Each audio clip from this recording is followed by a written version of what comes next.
Everyone. तो आज हम लोग देखने वाले हैं गैसेस स्टेट में। बेसिकली गैसेस दो टाइप के होते हैं।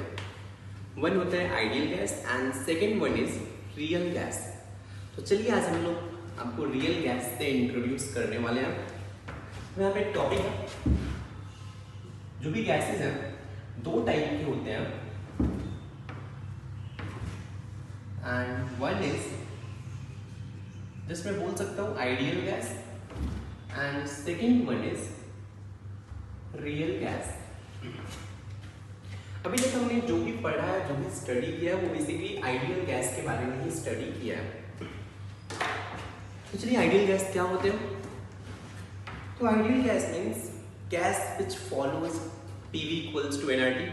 जो मैंने आइडियल गैस इक्वेशन बताया है, वो इक्वेशन जो भी गैस फॉलो करते हैं इन्हें हम लोग आइडियल गैस इक्वेशन बोलते हैं।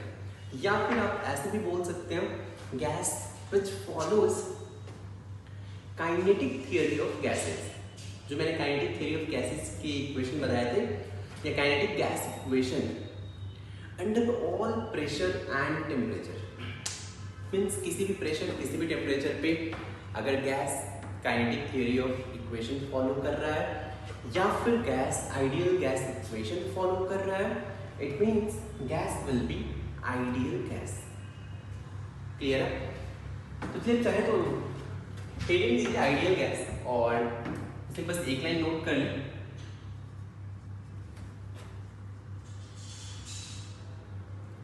आइडियल गैस, इसमें एक वन लाइन नोट करें। लिखिए कि ideal gas follow all the postulates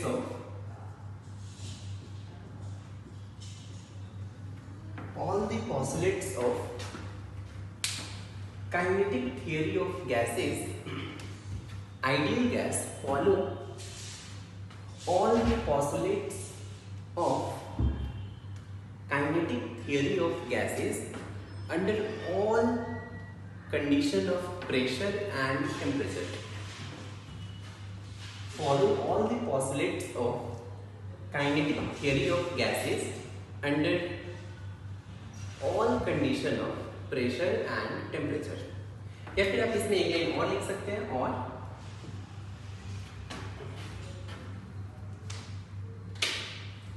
the gas which, और कभी एक लाइन और लिख सकते हैं कि the gas which follow PV equals to nRT. PV equals to nRT को बोलते हैं ideal gas equation. The gas which follow PV equals to nRT at all pressure and temperature. The gas which follow PV equals to nRT at all pressure and temperature. ये तो हो गया ideal gas equation या फिर ideal gas हो गया। लेकिन अगर रियलिटी में देखा जाए, जैसे यहाँ पे भी बहुत सारे गैसेस मॉलिक्यूल होंगे, राइट? कोई भी गैस रियलिटी में देखा जाए तो आइडियल नहीं होता है। मीन्स कोई भी गैस है तो ऑल प्रेशर एंड टेम्परेचर पे ये इक्वेशन फॉलो नहीं करेगा। Means no gas is perfectly ideal in nature, right? तो आप चाहे तो ये लाइन में लिख सकते हैं नीचे की, लिखिए इसमें कि no gas is ideal but no gas is ideal gas. मतलब वो ऑल प्रेशर एंड टेम्परेचर पे सारे गैस PV को nRT फॉलो नहीं करने वाले हैं, इसलिए लिख सकते हैं नो गैस इज आइडियल। चलिए बात कर लेते हैं रियल गैस के बारे में। अब हेडिंग दीजिए real gas. Real gas means जो गैस रियल में है। तो रियल गैस मीन्स गैस जो कि जितने भी हमने लॉज पढ़े हैं, आइडियल गैस इक्वेशन या काइनेटिक थ्योरी ऑफ गैसेस, जितने laws means Boyle's law, Charles law, Gay Lussac's law, Avogadro's law, correct? तो जो ये लॉ जो भी बॉयल्स लॉ, चार्ल्स लॉ है, ऑल प्रेशर एंड टेम्परेचर पे फॉलो नहीं करते हैं, वैसे गैस को बोलते हैं रियल गैस। चलिए रियल गैस में एक लाइन लिखिए, आप समझ में आ जाएगा। द गैस, रियल गैस में लिखिए, the gas which do not follow, the gas which do not follow all the laws at all pressure and temperature, the gas which do not follows all the laws at all pressure and temperature are called real gas. Clear? चलिए अपन समझने का try करते हैं। तो एक simple से example ले लेता हूँ। जैसे लेट्स से मैं बॉयल्स लॉ कंसीडर करता हूँ।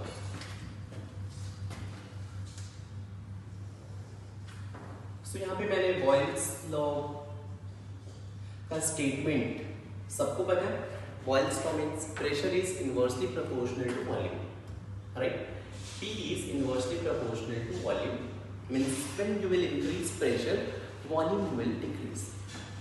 Clear? अगर आप यहाँ पे प्रेशर एंड वॉल्यूम में अगर ग्राफ प्लॉट करेंगे तो P एंड V में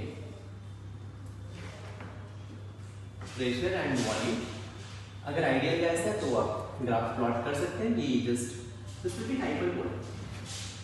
Clear? And this graph is called ideal gas. Clear? अगर आप हाई टेम्परेचर पे फिर से प्रेशर एंड वॉल्यूम में ग्राफ प्लॉट करेंगे तो आपको पता होगा हाई टेम्परेचर पे ये ग्राफ अपवर्ड डायरेक्शन में शिफ्ट हो जाएगा।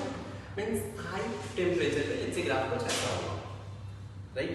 Let's say if this is for temperature T1 and this is for temperature T2, then T2 will be greater than T1. Clear है यहाँ तक? ये तो उनके थियोरेटिकल बात है यार कि प्रेशर एंड वॉल्यूम में ग्राफ प्लॉट करोगे तो ये ग्राफ हाइपरबोला मिलेगा, लो टेम्परेचर पे या हाई टेम्परेचर पे मिलेगा। लेकिन अगर आप एक्चुअल में लेट्स से अगर आपने एक्सपेरिमेंट किया, जैसे आप इमेजिन करो कि मेरे पास लेट्स से ये कंटेनर है, राइट? और यहाँ पे मैंने क्या किया, इमेजिन करो आप कि इसमें मैंने 1 मोल गैस फिल कर दिया। कितना मोल? तो लेट्स से गैस मैंने 1 मोल फिल कर दिया। टेम्परेचर चलो मान लो अभी लेट्स से 27 डिग्री मान लेता हूँ। टेम्परेचर लेट्स से है यहाँ पे 300 केल्विन, राइट? और मान लो मैंने इसको क्लोज कर दिया। क्लोज कर दिया मैंने। इस कंटेनर में मोल्स ऑफ गैस कितने हैं? 1, टेम्परेचर इज 300 केल्विन, ये दोनों फिक्स्ड है। अब मैं क्या करूँगा इस पे, लेट्स से आप इमेजिन करो कि ये कंप्रेस हो सकता था। वैसे रियलिटी में ये कंटेनर को मैं कंप्रेस नहीं कर सकता हूँ, बट जस्ट एज्यूम कि मैं इस कंटेनर को कंप्रेस कर सकता हूँ। लेट्स से यहाँ पे ये कंटेनर मैं यहाँ से कंप्रेस कर सकता था। लेट्स से क्या होगा, लेट्स से अभी प्रेशर आपने 180 हम इस पे लगाया, आप वॉल्यूम कितना है मेजर कर लो। लेट्स से 180 प्रेशर पे वॉल्यूम इज मान लेते चलो 1 लीटर, जस्ट ऐसे ही। फिर आपने क्या किया, प्रेशर डबल कर दिया, कुछ प्रेशर लेट्स से 1.5 कर दिया मान लेते हैं। चलो प्रेशर इज 1.5। तो जैसे ही प्रेशर आप इंक्रीज कर दोगे, so when you will increase pressure, volume will क्या होगा, decrease. So volume of course decrease होगा। तो वॉल्यूम का वैल्यू 1 से कुछ कम आएगा। पहले वॉल्यूम 1 लीटर था, अभी वॉल्यूम 1 से थोड़ा कम हो जाएगा। नेक्स्ट एक्सपेरिमेंट करो, प्रेशर आप फिर से इंक्रीज करो, 1.5 के प्लेस पे 2 रखो, अब देखोगे वॉल्यूम और डिक्रीज होगा। प्रेशर और इंक्रीज करो, वॉल्यूम फिर से डिक्रीज होगा। अब ऐसे ही प्रेशर इंक्रीज करते जाओ और वॉल्यूम डिक्रीज होते जाएगा, राइट? अब ऐसे एक्सपेरिमेंट करो, आपको 20-30 डेटा मिल गया। अब यहाँ पे प्रेशर और वॉल्यूम का ग्राफ है। लेट्स से ये ग्राफ में मैंने 1 मोल और 300 केल्विन के लिए प्लॉट किया था मान लेते हैं। ये तो मैंने जो ग्राफ प्लॉट किया ये इक्वेशन से प्लॉट किया, PV इक्वल्स टू NRT, इस इक्वेशन से प्लॉट किया था। लेकिन मैं रियलिटी में एक्सपेरिमेंट कर रहा हूँ, यहाँ पे मैंने गैस फिल किया है और इस गैस फिल करने के बाद मैं एक्सपेरिमेंट कर रहा हूँ, और एक्सपेरिमेंट करके जब मैं सारे डेटा का प्रेशर एंड वॉल्यूम का यहाँ पे डेटा, प्रेशर वॉल्यूम का डेटा पुट कर दे जाऊँ, और अगर मैं ग्राफ प्लॉट करूँ, आप ऑब्जर्व करोगे ये एक्सपेरिमेंटल रिजल्ट आएगा, ग्राफ कुछ ऐसा है, मीन्स एग्जैक्टली सेम नहीं आएगा, लेकिन हाँ ये ग्राफ कुछ ऐसा मिलेगा आपको। ये एक्सपेरिमेंटल रिजल्ट है, राइट। तो this graph is for ideal gas, मैंने एक्सपेरिमेंट किया, रियल में मैंने गैस लिया, तो this is for real gas. Clear है? नेक्स्ट एक और एक्सपेरिमेंट करते हैं। वन मोर, लेट्स से अब टेम्परेचर आप डबल कर दो, मान लेते हैं 600 केल्विन। हाई टेम्परेचर पे लेट्स से आइडियल गैस का ग्राफ कुछ ऐसा है। So this graph was for ideal gas. फिर से हाई टेम्परेचर पे, मतलब फिर से 1 मोल गैस लो, 600 केल्विन मान लो, इमेजिन करो यहाँ पे 600 केल्विन टेम्परेचर है, और फिर से आप प्रेशर स्लोली इंक्रीज करते जाओ, वॉल्यूम डिक्रीज होते जाएगा, फिर से आपको कुछ प्रेशर एंड वॉल्यूम के डेटा मिलेंगे, उस डेटा से आप ग्राफ प्लॉट करो। तो जब आप हाई टेम्परेचर पे ग्राफ प्लॉट करोगे तो यहाँ पे जैसे वेरिएशन बहुत ज़्यादा मिल रहा है, आप ऑब्जर्व करोगे, फिर से ये एक्सपेरिमेंटल रिजल्ट है कि हाई टेम्परेचर पे ये ग्राफ कुछ ऐसा मिलेगा। This is for real gas. तो ये मैंने 2 एक्सपेरिमेंट किए, राइट, और मैंने आपको ये दोनों रिजल्ट बताया। ये आइडियल गैस के लिए ऐसा होना चाहिए था, हाइपरबोला, लेकिन जब आप रियलिटी में एक्सपेरिमेंट करोगे, सेम मोल्स सेम टेम्परेचर पे जब प्रेशर एंड वॉल्यूम के बीच में ग्राफ प्लॉट करोगे तो रियलिटी में गैस का कुछ ग्राफ ऐसा मिलेगा, हाई टेम्परेचर पे ग्राफ ऐसा मिलेगा। क्लियर है? ये तो हो गया यार एक्सपेरिमेंट। क्लियर है? अब इस पे कंक्लूड क्या करेंगे ये देखते हैं। ये पहले नोट कर लीजिए, आप ये ग्राफ नोट कर लें।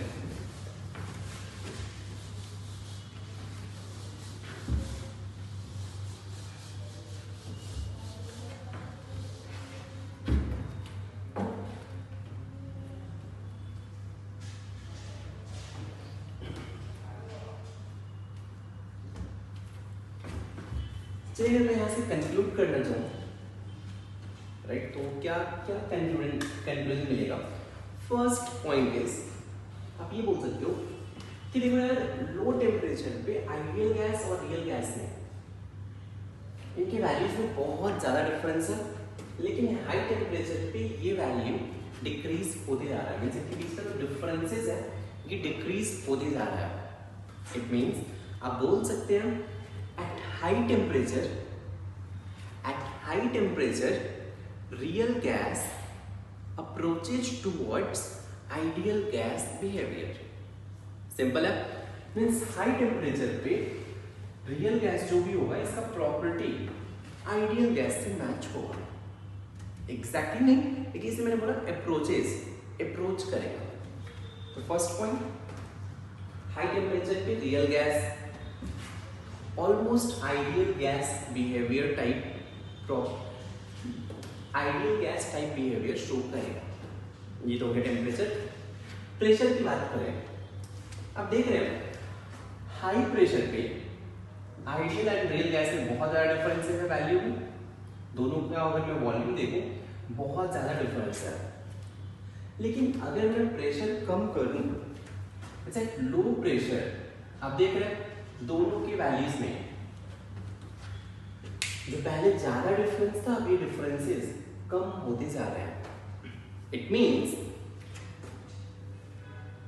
Eight low pressure real gas behaviour approaches towards ideal gas behaviour.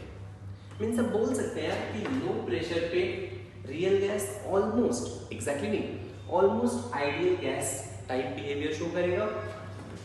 High temperature पे भी real gas ideal gas type behaviour show करेगा। क्लियर है? या फिर रिवर्स में low temperature and high pressure पे real gas and ideal gas में deviation बहुत ज्यादा होगा। क्लियर? तो चलिए पॉइंट नोट करते हैं। लिखिए इसमें कि at high temperature and low pressure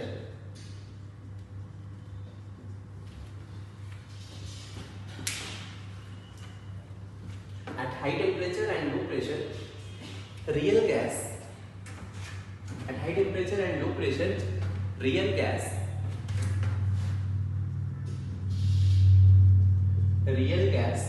approaches towards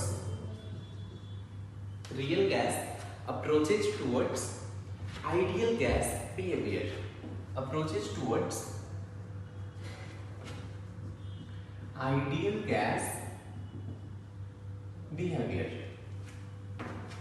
clear है?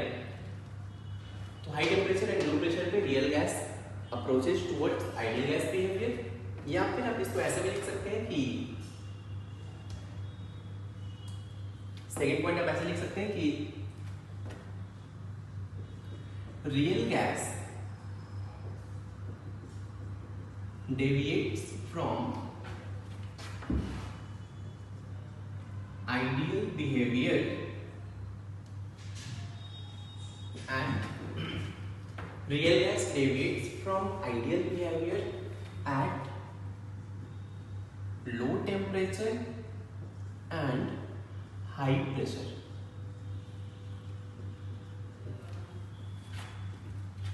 ये बोल सकते हैं आप high pressure and low temperature. Low temperature मतलब ग्राफ ये है, हाई टेम्परेचर का ग्राफ ये है। तो लो टेम्परेचर एंड हाई प्रेशर पे रियल गैस डेविएट होगा आइडियल गैस बिहेवियर से। क्लियर है? तो आपके मन में एक डाउट आ रहा होगा कि ये जो रियल गैस है इसका प्रॉपर्टी मैच क्यों नहीं हो रहा है। जो भी हमने पढ़ा है PV इक्वल्स टू nRT, ये प्रॉपर्टी मैच क्यों नहीं हो रहा है, ये डेविएशन क्यों हो रहा है, प्रॉपर्टी में डेविएशन क्यों हो रहा है। तो चलिए हेडिंग देते हैं, कॉज ऑफ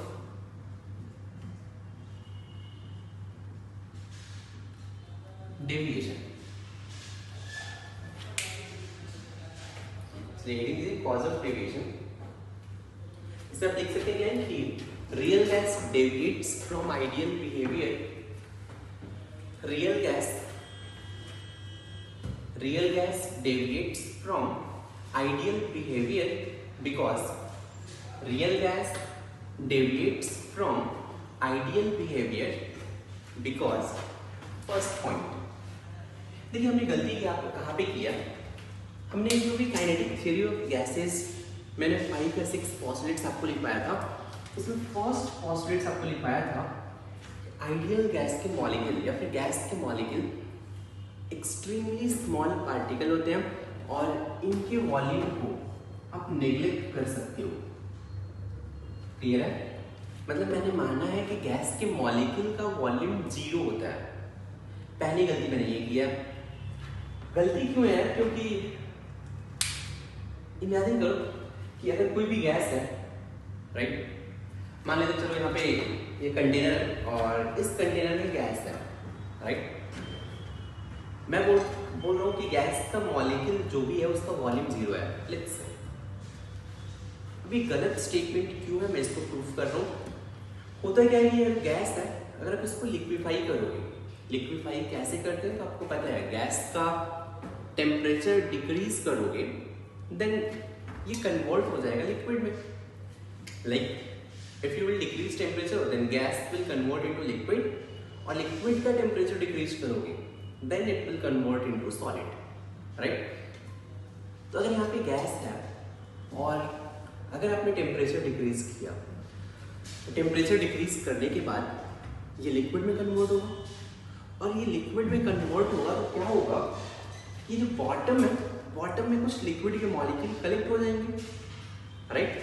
मतलब अभी जो कंटेनर रहेगा ये जो कंटेनर है, राइट, इस कंटेनर में क्या होगा कि बॉटम में लिक्विड के मॉलिक्यूल कलेक्ट होंगे। अब इन लिक्विड के मॉलिक्यूल का वॉल्यूम नेग्लेक्ट नहीं कर सकते हो, राइट, यू कैन नेग्लेक्ट। तो अब ये लेट्स से वॉल्यूम में भी जस्ट मान लो कि 10 ml आया, 10 ml is just volume of this liquid. अब ये बताओ कि जो लिक्विड के वॉल्यूम है 10 ml आया, गैसेस फेज में क्या रहा होगा? बेसिकली गैसेस फेज में रहा होगा यार कि ये जो मॉलिक्यूल पास में आ गए तब जाके वॉल्यूम 10 ml हो रहा है। अगर ये गैस फेज में रहे होते, लिक्विड फेज में इनका वॉल्यूम 10 ml है, तो जब ये गैस फेज में रहे होंगे यही गैस मॉलिक्यूल कलेक्ट होके 10 ml बना रहे हैं वॉल्यूम, राइट।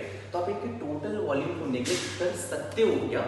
नहीं, इनका कुछ ना कुछ वॉल्यूम का वैल्यू होगा, जो कि हमने काइनेटिक थ्योरी ऑफ गैसेस में वैल्यू 0 माना था, वो पॉइंट गलत था, right.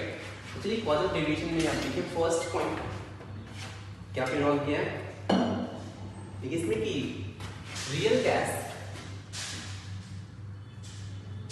Gases have finite volume. Real gases have finite volume. कहाँ से बोल सकते हो आप? तो आप चाहो तो ब्रैकेट में लिख सकते हो, राइट, कि ब्रैकेट में लिखिए कि on liquefaction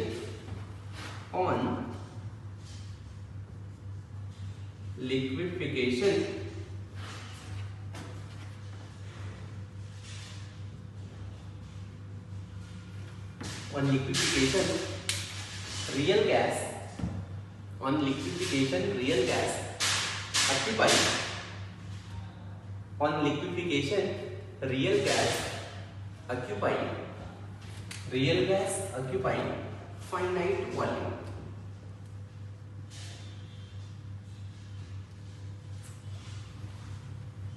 On liquefaction, real gas occupy finite volume,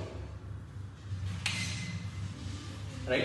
तो हमने फर्स्ट मिस्टेक यहाँ पे की थी। सेकंड प्रॉब्लम क्या है? सेकंड प्रॉब्लम एक और है यार कि हमने जो ऑसिलेट्स में सेकंड पॉइंट बोला था मैंने, काइनेटिक थ्योरी ऑफ गैसेस के सेकंड पोस्टुलेट्स को अगर आप देखेंगे उसमें था there is no intermolecular force between gaseous molecule, ये स्टेटमेंट है वहाँ पे, राइट। लेकिन वो स्टेटमेंट फिर से 100% ट्रू नहीं है। रियल गैसेस में क्या होता है, एक्चुअल में गैस लेंगे आप तो गैस मॉलिक्यूल के बीच में इंटरमॉलिक्यूलर फोर्सेस होते हैं। तो चलिए आप सेकंड पॉइंट लिखिए कि इंटरमॉलिक्यूलर फोर्सेस या intermolecular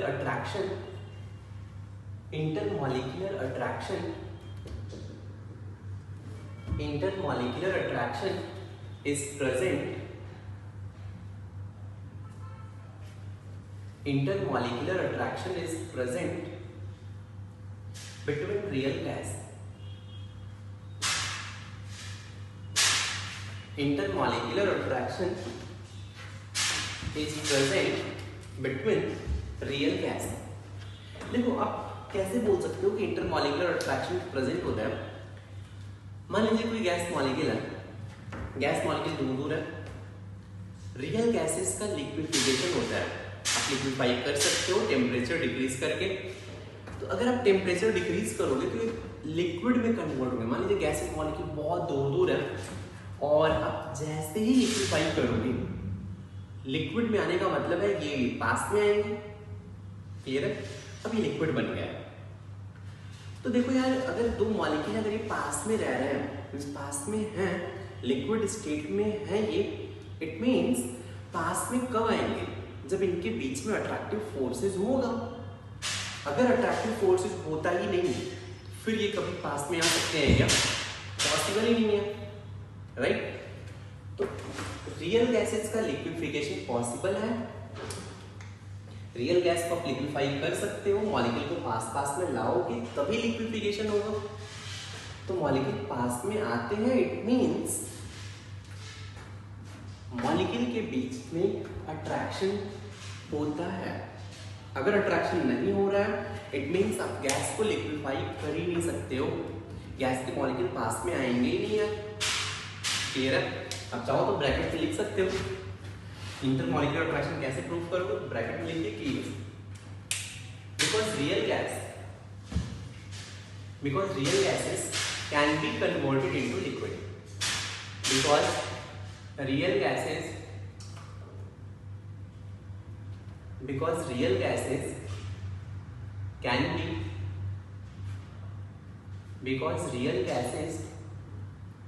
be converted into liquid। हो गया? लेकिन एक चीज ध्यान रखें, अगर मैं बोल रहा हूं कि मॉलिक्यूल के बीच में अट्रैक्टिव फोर्स नहीं है तो फिर इनको लिक्विफाई कर सकते हैं क्या? तो पॉसिबल नहीं है। तो अगर आपसे कोई पूछे कि मैं मान लूं कि आइडियल गैस है, आइडियल गैस का मतलब ही ये, ध्यान सुनना, आइडियल गैस टर्म मैंने बोला इट मींस मैंने मान लिया, मैंने एज्यूम कर लिया है कि गैस मॉलिक्यूल के बीच में there is no force of attraction. Point number 1। Point number 2, gas molecule का वॉल्यूम ये नेग्लिजिबल है। अगर मैं आइडियल गैस बोल रहा हूं, अगर मैंने आइडियल गैस टर्म यूज किया इट मींस दो चीज आप बोल रहे हैं। First point, there is no force of attraction between molecule, and second point, volume of gaseous molecule is 0। Volume of gaseous molecule is 0 अगर आप आइडियल गैस टर्म यूज कर रहे हैं तो। क्लियर है? तो अगर मैं ये टर्म यूज करूं कि आइडियल गैस है, so can you liquefy ideal gas? Of course not. यार आइडियल गैस है इट मींस इसके बीच में कोई फोर्स ऑफ अट्रैक्शन नहीं है, and if force of attraction is absent then molecule पास में आएंगे ही नहीं। अगर पास में नहीं आए फिर लिक्विफिकेशन नहीं होगा। अब चाहे तो लिख सकते हैं नोट में पॉइंट, आइडियल गैस, मुंह पे लिखिए, ideal gas can not be liquefied.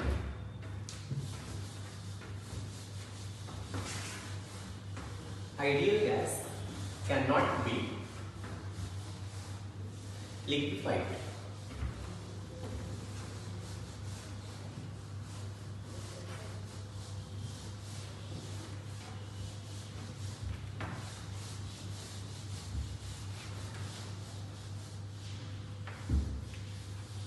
मुझे याद है कि अभी तक सिर्फ 2 पॉइंट पढ़े थे कि अगर मैं आइडियल गैस बोल रहा हूं तो मैं इमेजिन कर रहा हूँ कि गैस मॉलिक्यूल के बीच में कोई फोर्स ऑफ अट्रैक्शन नहीं है एंड गैस मॉलिक्यूल का वॉल्यूम नेग्लिजिबल है। जैसे ही मैं रियल गैस बोल रहा हूँ तो रियल गैस बोलते ही मेरे माइंड में आना चाहिए क्या?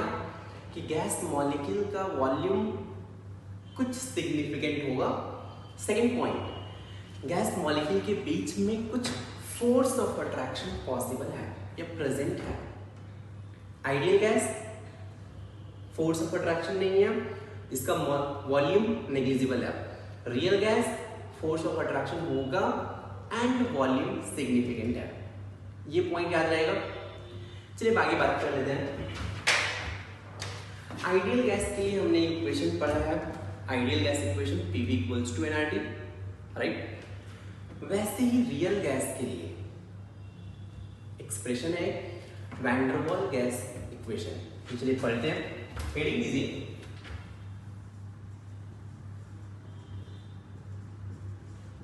वैन डर वाल इक्वेशन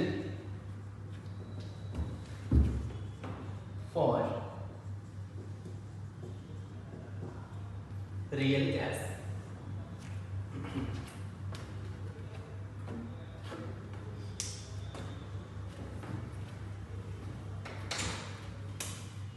तो बेसिकली वैन डर वाल ने क्या किया, जो भी आइडियल गैस इक्वेशन था, आइडियल गैस इक्वेशन क्या था?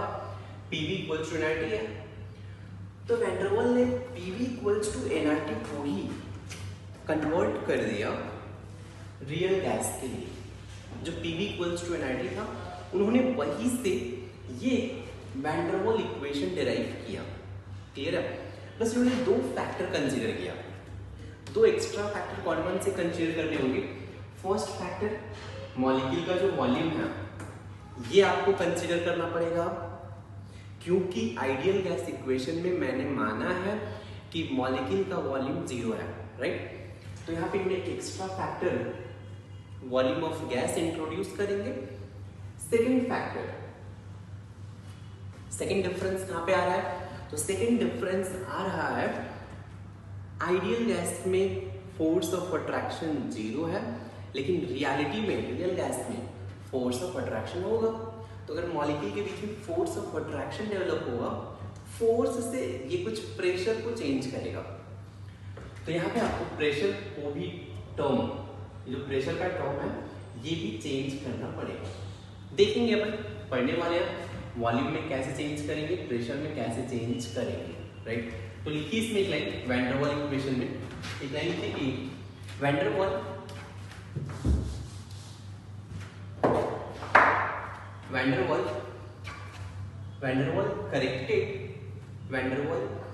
corrected ideal gas equation, Van der Waal corrected ideal gas equation by considering the effect of Van der Waal corrected the ideal gas equation by considering the effect of first molecular volume and second pressure. First molecular volume and second pressure, इन दोनों का effect consider करेंगे, right. चलिए देखते हैं van der वाल equation क्या है, कैसे डिराइव करते हैं। और फिर से मैं एक लाइन बोल रहा हूँ, आपको सुन ले ध्यान से। मैं अभी जैसे बोल रहा हूँ वैन डर वाल इक्वेशन डिराइव कर रहा हूँ, आप उसी वे में सोचें। मैं जैसे जैसे बोल रहा हूँ आपको आप वैसे सोचेंगे, फिर डेरिवेशन बहुत ईजी होगा, राइट। ध्यान से, मैं जैसे मैं बोल रहा हूँ सोचने के, जस्ट वैसे आप सोचें। फिर एक बार मैं डिराइव कर लूँगा, वैसे फाइनली फॉर्मूला फिर आपको लर्न करना पड़ेगा, राइट। लेकिन डेरिवेशन के लिए थोड़ा सा ध्यान दिया। जब हम पहली बात कर लेते हैं, फर्स्ट यहाँ पे वॉल्यूम करेक्शन।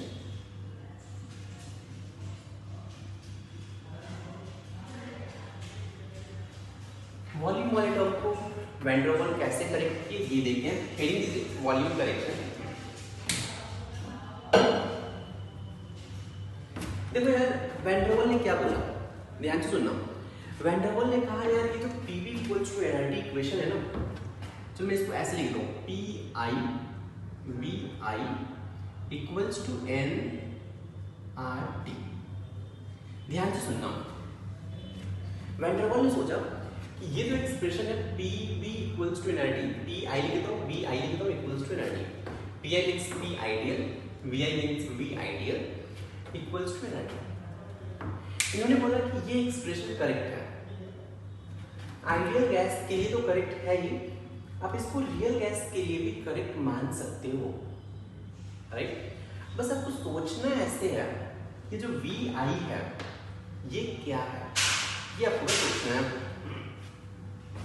तो आपको ऐसे सोचिए कि जो यहाँ पे VI है, राइट, दिस VI इज, आप ऐसे सोचो कि VI इज वॉल्यूम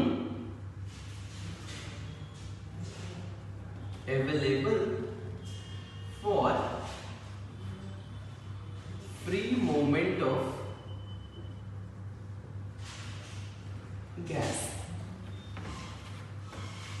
मीन्स यहाँ पे VI is volume available for free movement of gas है। मीन्स PV equals to 90 में जो V वाला टर्म है, this is volume available for free movement. जिस वॉल्यूम में गैस फ्रीली मूव कर सकता है ये वॉल्यूम है। आप ऐसे सोचें, क्लियर है। अब क्या होगा कि मान लीजिएगा कि आइडियल गैस है, इमेजिन करना, फॉर आइडियल गैस के लिए VI का मतलब क्या होगा, आइडियल गैस मान लीजिए कंटेनर है, कंटेनर का वॉल्यूम V है, इट्स VC लिख देता हूँ, इसमें कुछ मॉलिक्यूल होंगे, राइट, और ये आइडियल गैस है। आपको पता है कि आइडियल गैस के मॉलिक्यूल का वॉल्यूम 0 होता है। तो अगर आइडियल गैस के मॉलिक्यूल का वॉल्यूम 0 है तो यहाँ पे जो भी आइडियल गैस है, ये आइडियल गैस पूरे वॉल्यूम में कहीं भी फ्रीली मूव कर सकता है, right. This molecule can move freely entirely in this container. इसको कोई हिंड्रेंस या कोई भी प्रॉब्लम नहीं होगा, बिकॉज यहाँ पे जो गैसेज हैं इनका वॉल्यूम मैंने ऑलरेडी 0 मान लिया है, राइट। तो आप बोल सकते हैं कि for ideal gas VI means volume available for free movement of gas will be volume of container, means ये कंटेनर का वॉल्यूम होगा, राइट। इसलिए PV equals to nRT में हम लोग आइडियल गैस इक्वेशन में V के प्लेस पे वॉल्यूम ऑफ कंटेनर पुट करते हैं। क्लियर है? अब बात करते हैं रियल गैस में आते हैं। अब देखिए यहां पे क्या प्रॉब्लम होगा। For real gas, real gas में क्या होगा, मान लीजिए कि यहाँ पे एक कंटेनर है, कंटेनर में बहुत सारे मॉलिक्यूल हैं, राइट। अब यहाँ पे वॉल्यूम ऑफ गैस 0 नहीं है, राइट। अगर अब वॉल्यूम ऑफ गैस 0 नहीं है, अब क्या होगा, ये जो गैस है फ्रीली कहाँ कितना मूव कर सकता है, कंटेनर में तो मूव कर सकता है, लेकिन यहाँ पे क्या होगा, जो रिमेनिंग गैसेस हैं, रिमेनिंग गैसेस क्या करेंगे, इसको हिंड्रेंस क्रिएट करेंगे। मींस ये वाला मॉलिक्यूल यहाँ तक मूव करेगा और इस गैस का जो वॉल्यूम है, इतना वॉल्यूम तो यार इसके लिए फ्री नहीं है। ये जो फर्स्ट मॉलिक्यूल दिख रहा है पूरे कंटेनर में मूव करेगा, लेकिन ये जो वॉल्यूम है, ये वॉल्यूम है, ये वॉल्यूम है, इतना वॉल्यूम कम हो गया। क्लियर है? मीन्स आप बोल सकते हैं कि रियल गैस के लिए जो volume available for free movement है, ये कंटेनर का जो वॉल्यूम है इससे थोड़ा कम होगा। क्यों कम होगा? बिकॉज जो रिमेनिंग मॉलिक्यूल है उनका भी तो कुछ वॉल्यूम होगा, इसमें वो मूव नहीं कर सकते हैं, राइट। तो यहां पे आप बोल सकते हैं कि VI means volume available for free movement equals to volume of container, volume of container minus, आपको कुछ वॉल्यूम सब्सट्रैक्ट करना पड़ेगा। चलिए मैं इसको बोल रहा हूं excluded volume, excluded volume. Excluded volume में इसमें यहाँ पे लिख देता हूं volume not available for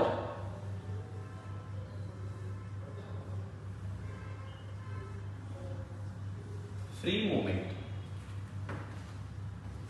means यहाँ पे एक्सक्लूडेड वॉल्यूम है, राइट। जो भी वॉल्यूम फ्री मूवमेंट के लिए अवेलेबल नहीं है उसको सब्सट्रैक्ट करना पड़ेगा कंटेनर के वॉल्यूम में से, तब जाके आपको फ्री वॉल्यूम मिलेगा। एक बार देख लें आप, राइट। आपको कंटेनर का वॉल्यूम तो ऑलवेज गिवन होगा, तब मुझे ये एक्सक्लूडेड वॉल्यूम फाइंड करना है। क्लियर है? यहाँ तक मीन्स रियल गैस में आपको वॉल्यूम थोड़ा सा सब्सट्रैक्ट करना पड़ेगा। क्यों सब्सट्रैक्ट करना पड़ेगा? बिकॉज रियल गैस के लिए वॉल्यूम ऑफ गैस का कुछ वैल्यू होता है, राइट। इसीलिए वो टोटल कंटेनर में मूव नहीं कर सकते, कुछ वॉल्यूम सब्सट्रैक्ट करना पड़ेगा। अब मुझे क्या करना है, ये जो एक्सक्लूडेड वॉल्यूम वाला पार्ट है ये फाइंड करना है। क्लियर है? अब ये सोचते हैं कैसे फाइंड करेंगे, थोड़ा सा ट्रिकी है, ध्यान से देखना। मैं क्या मान रहा हूँ, इमेजिन करो कि मैं मान रहा हूँ कि कंटेनर में एक से कंटेनर है, और इस कंटेनर में सिर्फ 2 मॉलिक्यूल है। पहले मैं 2 मॉलिक्यूल के लिए प्रूफ करूंगा, फिर टोटल मॉलिक्यूल के लिए प्रूफ करेंगे। मान लीजिए कि 2 मॉलिक्यूल है, 1 मॉलिक्यूल से यहाँ पे है, दूसरा मॉलिक्यूल यहाँ पे है। इमेजिन करो कि लेट्स से इस मॉलिक्यूल का रेडियस r है, राइट, यहाँ भी r है। अगर ये मॉलिक्यूल नहीं होता तो ये मॉलिक्यूल कंटेनर में कहीं भी मूव कर सकता था। तो इस मॉलिक्यूल के लिए फ्री मूवमेंट पूरे कंटेनर में कहीं भी पॉसिबल है। लेकिन इस मॉलिक्यूल के आने से अब क्या होगा, देखिए जो इसका सेंटर है, मान लीजिए ए, इसका सेंटर मान लीजिए बी। अब ये मॉलिक्यूल मान लीजिए इसको मैं रेस्ट पे मान रहा हूँ, इमेजिन करो कि ये मॉलिक्यूल रेस्ट पे है, ये मॉलिक्यूल मूव कर रहा है। ये मॉलिक्यूल यहाँ तक आ सकता है, आएगा आएगा आएगा, फिर यहाँ तक ही आ सकता है, राइट। इसके लेफ्ट में ये मॉलिक्यूल नहीं आ सकते हैं। अगर ये मॉलिक्यूल ऐसे नीचे से आता तो भी ये मॉलिक्यूल यहां तक आ सकता था, राइट, पॉइंट भी यहां पे होगा। इसके ऊपर नहीं जा सकता है। अगर ये मॉलिक्यूल इधर से आता तो ये मैक्सिमम यहां तक आ सकता है, इससे फिर राइट में जा नहीं सकता है, बिकॉज यहां पे एक मॉलिक्यूल है। ऊपर से अगर ये आता तो ये सेंटर यहां पे है, इससे नीचे ये नहीं आ सकता है। बात समझ में आ रही है? मीन्स ये जो मॉलिक्यूल है बी यहां तक आ सकता है, इसके लेफ्ट में नहीं जाएगा, इस साइड से यहां तक ही आ सकता है, इस साइड से यहां तक आ सकता है, इस साइड से यहां तक आ सकता है। तो यार इस मॉलिक्यूल के कारण कितना वॉल्यूम फालतू में यहाँ पे एक्सक्लूड हो गया, राइट। देखिए यहाँ पे अगर मैं देखूँ यहाँ पे इमेजिन करो ये स्फीयर, आप इमेजिन करो इस स्फीयर का रेडियस कितना होगा, इस स्फीयर का रेडियस 2r होगा, राइट। तो बोल सकते हैं कि ये जो मॉलिक्यूल आ गया, ये मॉलिक्यूल, इस मॉलिक्यूल का जो सेंटर है, इस मॉलिक्यूल के सेंटर पे आप कंसंट्रेट करें, ये जो मॉलिक्यूल का सेंटर है इस 2r रेडियस के, ये तो मैंने 2D में सर्कल बन रहा है, 3D में अगर आप इमेजिन करेंगे, 3D में अगर आप इमेजिन करेंगे तो स्फीयर बनेगा। यार 2D में ऐसे मैंने बनाया है तो ये 2r रेडियस का सर्कल बन रहा है। लेकिन अगर मान लो कि ये स्फीयर होता, ये भी एक मॉलिक्यूल स्फीयर है, ये इस साइड से इस साइड से इस साइड से अगर आ रहा है, राइट, तो 2r रेडियस का स्फीयर मिलता। इस 2r रेडियस के स्फीयर में इस मॉलिक्यूल का सेंटर एंटर नहीं हो सकता है, राइट। तो आप बोल सकते हो ये जो 2r रेडियस का स्फीयर मिल रहा है, ये जो पूरा वॉल्यूम है, ये वॉल्यूम वेस्ट हो रहा है, या फिर इस वॉल्यूम में ये मॉलिक्यूल मूव नहीं कर सकता है। तो मैं बोल सकता हूं यहां से कि वॉल्यूम not available for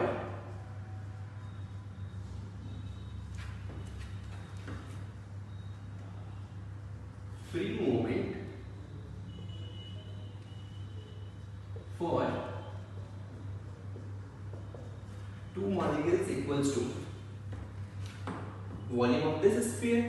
तो स्फीयर का वॉल्यूम होता है क्या, 4/3 पाई वॉल्यूम 2r का क्यूब, मीन्स ये हो जाएगा, करेक्ट ना, तो ये हो जाएगा 4/3 पाई r क्यूब इंटू 8। तो ये volume not available for free movement for 2 molecules. 2 molecule लिया मैंने, तो इतना वॉल्यूम ये नॉट अवेलेबल है फॉर फ्री मूवमेंट। ये तो मैंने 2 मॉलिक्यूल्स के लिए फाइंड किया। अगर मैं 1 मॉलिक्यूल के लिए फाइंड करूं,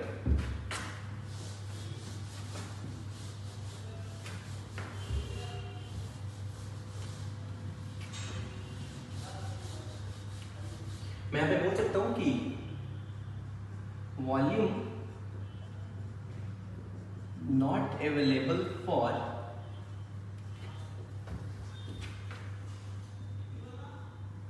free movement for 1 molecule।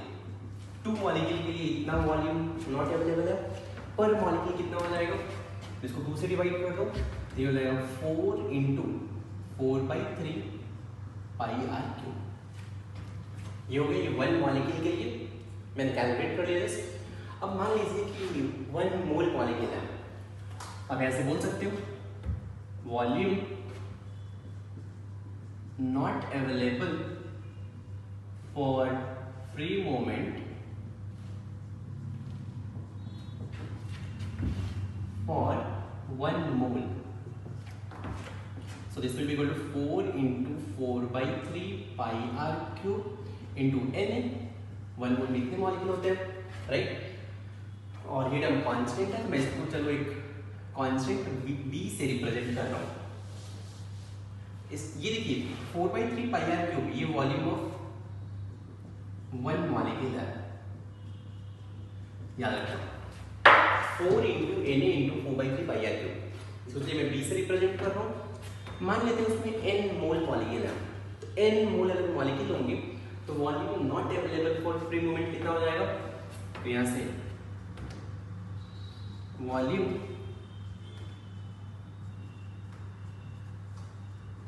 Not available for free movement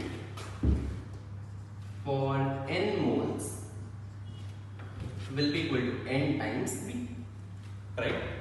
तो ये not available for free movement is n times b and volume of container is b। तो यहाँ से bi क्या हो जाएगा, तो यहाँ से bi के प्लेस पे रियल गैस को लिखना चाहिए b minus nb। तो pi equals to एनर्जी में मैं bi के प्लेस पे b minus nb पुट करूँगा, तो ध्यान आना चाहिए b is volume of container, b का वैल्यू याद रखें 4 into 4/3 pi R cube into n। ये मैंने वॉल्यूम में करेक्शन कर लिया, ठीक। फिर से ये डेरिवेशन आप थोड़ा ध्यान से एक बार जैसे बोल रहा हूँ, अगर आप वैसे सोचोगे तो बहुत इजी होगा डेरिवेशन, राइट। तो ये तो हो गया वॉल्यूम में करेक्शन, जल्दी से नोट करें। अब आते हैं प्रेशर में क्या करेक्शन करना पड़ेगा।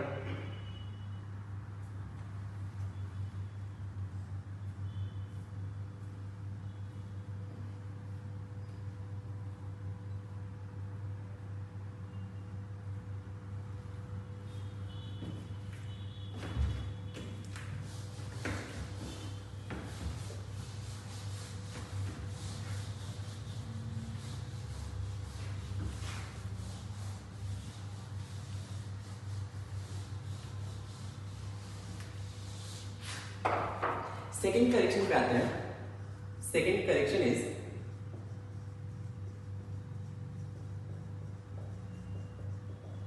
Pressure correction. अब देखिए प्रेशर करेक्शन में आपको कैसे सोचना है। अब ऐसे मान लो कि ये लेट्स से इक्वेशन है जो PI VI equals to NRT। ये जो एक्सप्रेशन है यहाँ पे PI का मतलब समझो आप। PI मतलब pressure of gas, pressure of gas when there is no attraction।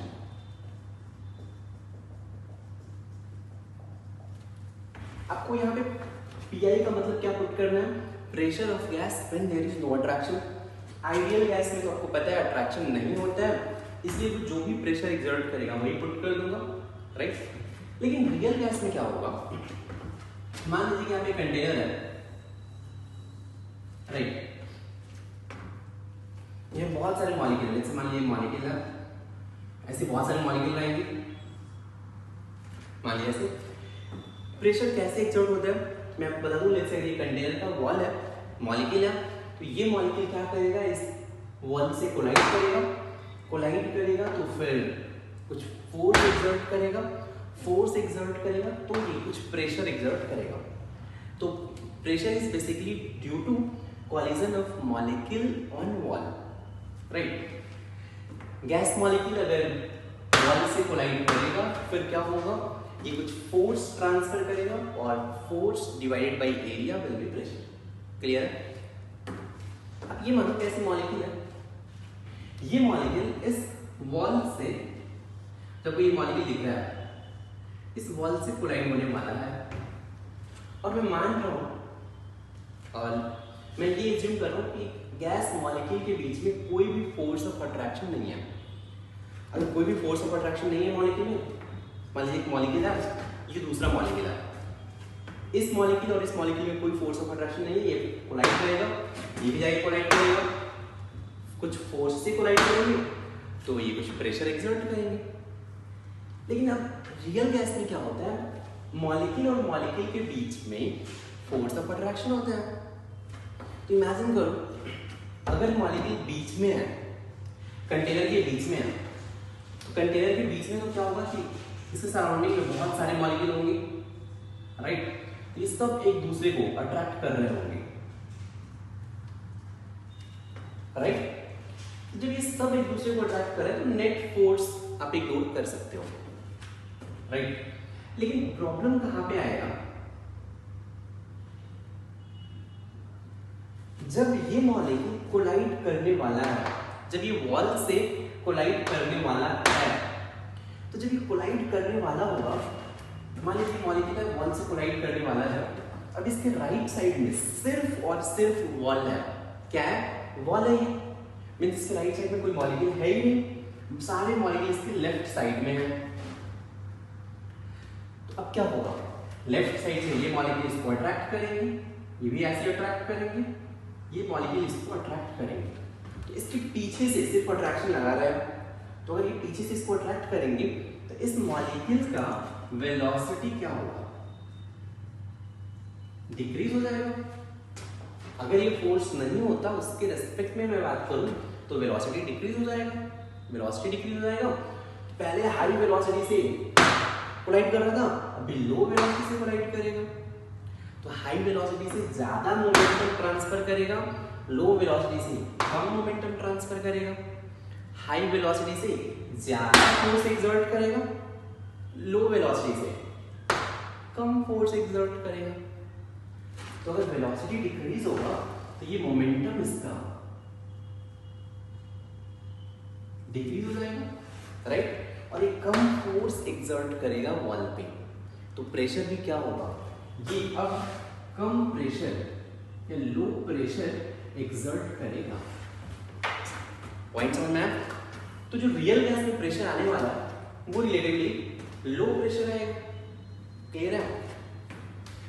तो यार अब जो प्रेशर आएगा वो तो कम हो गया, लेकिन मैं जो भी प्रेशर आया इसको मैं ऑब्जर्व प्रेशर बोल रहा हूँ।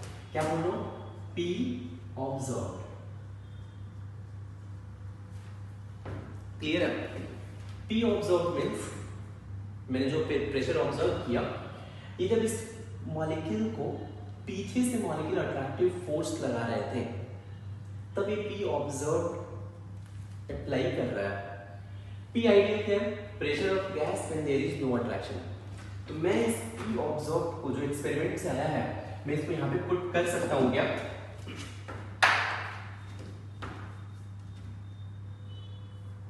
सोचिए, अगर यहाँ पे ये पी ऑब्जर्व लगा रहा है, राइट, तो क्या जो वैल्यू आया होगा, जैसे आपने एक्सपेरिमेंट किया, फोर्स फाइंड कर लिया, फोर्स बाय एरिया, आपको प्रेशर मिल गया, तो क्या आप इस पी ऑब्जर्व को इस इक्वेशन में पुट कर सकते हैं क्या? नहीं, बिकॉज जो पी ऑब्जर्व है ये वैल्यू कम है। मुझे तो यहाँ पे पी आई पुट करना है। पी आई मतलब आपको मानना है कि pressure of gas when there is no attraction, right?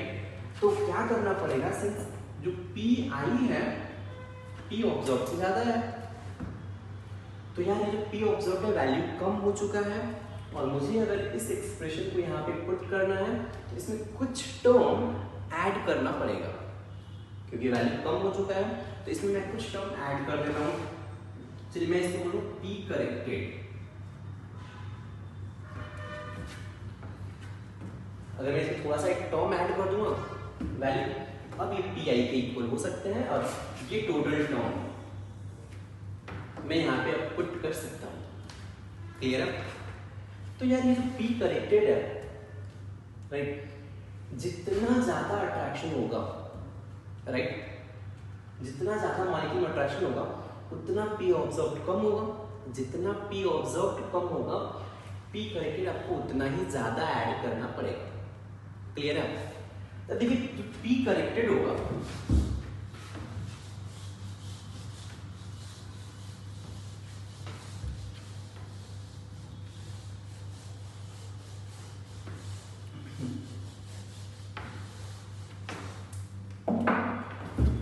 वह पी करेक्टेड कितना ऐड करेंगे डिपेंड करेगा प्रेशर कितना डिक्रीज हो रहा है।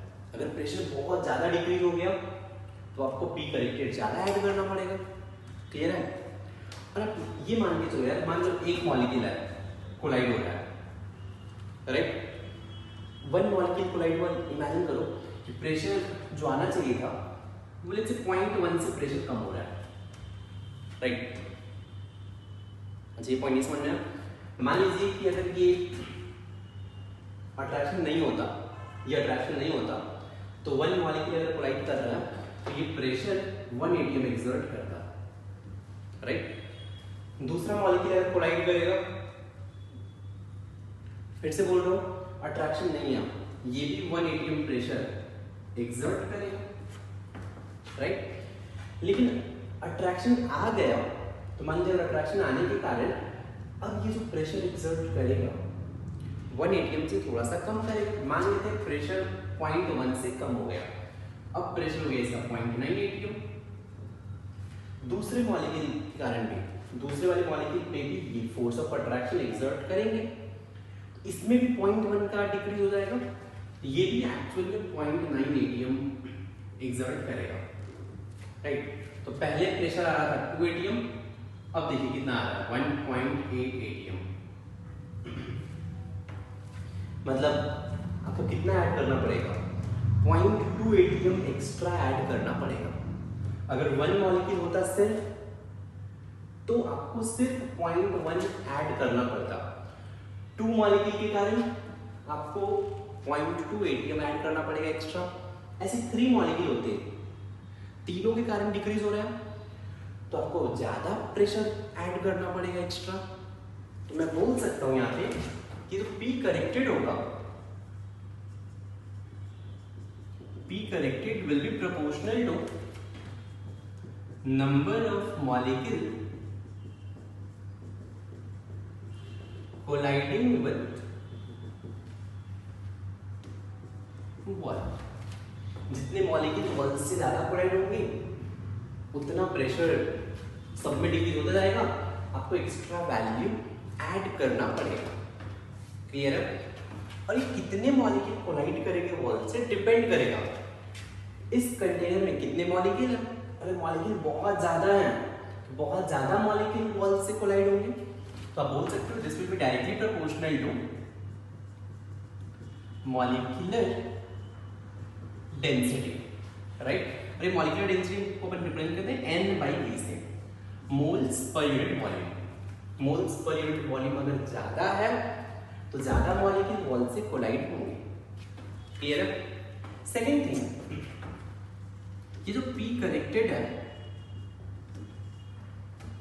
डिपेंड करेगा, देखिए वन मॉलिक्यूल को अगर कितने मॉलिक्यूल इस कोलाइडिंग मॉलिक्यूल को पीछे से अट्रैक्ट कर रहे हैं। अगर ये पीछे से बहुत ज्यादा मॉलिक्यूल अट्रैक्ट करेंगे तो इस पे फोर्स ऑफ अट्रैक्शन ज्यादा होगा, फोर्स ऑफ अट्रैक्शन ज्यादा होगा तब इसका वेलोसिटी बहुत कम हो जाएगा, राइट? अगर वेलोसिटी बहुत कम हो गया तो अब ये बहुत कम फोर्स एक्सर्ट करेगा। तो आप बोल सकते हैं कि अगर इस मॉलिक्यूल को, मतलब जो कोलाइडिंग मॉलिक्यूल है, अगर इसको बहुत ज्यादा नंबर ऑफ मॉलिक्यूल अट्रैक्ट करें, बहुत ज्यादा नंबर ऑफ मॉलिक्यूल अगर अट्रैक्ट करेंगे तब ये कम प्रेशर एक्सर्ट करेगा। नई पॉइंट समझ में आया? जो मॉलिक्यूल कोलाइड हो रहा है डिपेंड करेगा इस मॉलिक्यूल को कितने मॉलिक्यूल पीछे से अट्रैक्ट कर रहे हैं। अगर ज्यादा मॉलिक्यूल अट्रैक्ट करेंगे तो इसका वेलोसिटी बहुत कम हो जाएगा। वेलोसिटी अगर बहुत कम हो गया फिर ये कम प्रेशर एक्सर्ट करेगा। कम प्रेशर एक्सर्ट करेगा मींस पी करेक्टेड का वैल्यू ज्यादा रखना पड़ेगा। तो एक फैक्टर यहाँ पे और होगा, P corrected will be proportional to number of molecule attracting the colliding molecule.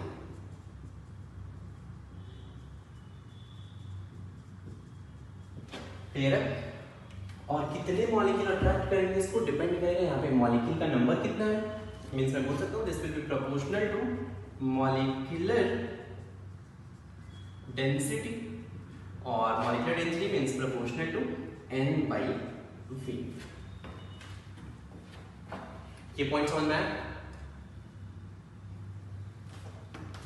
यहाँ पे एक चीज और, अब कितने मॉलिक्यूल अट्रैक्ट कर रहे हैं तो हो गया, डिपेंड करेगा मॉलिक्यूल के बीच में फोर्स ऑफ अट्रैक्शन कितना है। अगर मॉलिक्यूल के बीच में फोर्स ऑफ अट्रैक्शन बहुत ज्यादा है तब इसका वेलोसिटी बहुत कम हो जाएगा, मीन्स यहाँ पे एक और एक्स्ट्रा फैक्टर आएगा, P corrected will be proportional to force of attraction। इसलिए मैं इसको proportional to A बोल देते हैं। A means constant है, force of attraction आएगा। तो अगर मैं इन तीनों को कंबाइन करूं तो मैं बोल सकता हूं कि P corrected will be equal to A into n by b into n by v। A means आपको समझ में आना चाहिए, A means कितने फोर्स से अट्रैक्ट कर रहा है, ये रिप्रेजेंट करेगा फोर्स ऑफ अट्रैक्शन को। n by v, एक n by v रिप्रेजेंट कर रहा है number of molecule colliding with wall, number of molecule colliding with wall, and third n by v क्या रिप्रेजेंट कर रहा है, number of molecule attracting the colliding molecule, number of molecule attracting the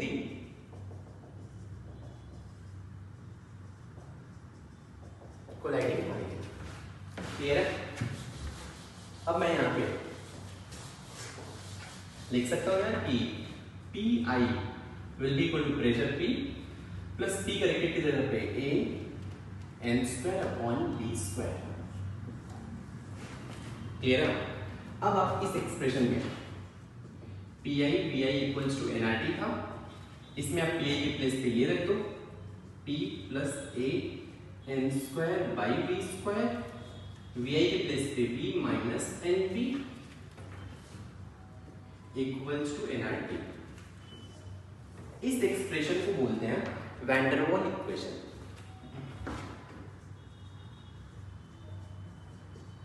van der वाल equation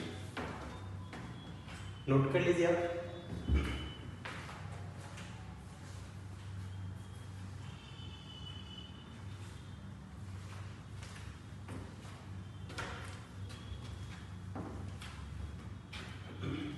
तो चलिए हमने derivation कर लिया वैन डर वाल इक्वेशन का, नेक्स्ट क्लास में इसका एप्लीकेशन देखेंगे। राइट, आज के लिए इतना ही। Thank you so much.